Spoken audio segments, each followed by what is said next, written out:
اللحمة اللي بتكون مدخنة بالأكتر من 12 ساعة وبتكون دايبة خالص كده، فتعالوا بقى أقول لكم تجربتي معاها في أرخص مكان متخصص فيها في مصر وهو دراجوز. فرحت فرعه اللي في الشيخ زايد اللي جنب قرية هاني، فتعالوا أقول لكم جربت إيه ونبتدي كده بالأرخص للأغلى. والبيست سيلر عندهم الباستا تشيزي سموكت بريسكت، وهي ب 99 جنيه بس، ودي طاجن مكرونة بالوايت صوص.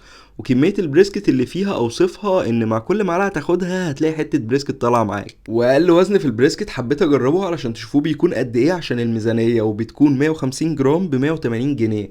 وعامة طعم التدخين باين فيه بقوة كده، والدهون اللي فيه اقل من المتوسط بشوية. والساندوتش اللي جربته كان ب 230 جنيه. وعامة في اكل زي ده ابعد عن السندوتشات وزود شوية فلوس عليها وخد حاجة تانية احسن.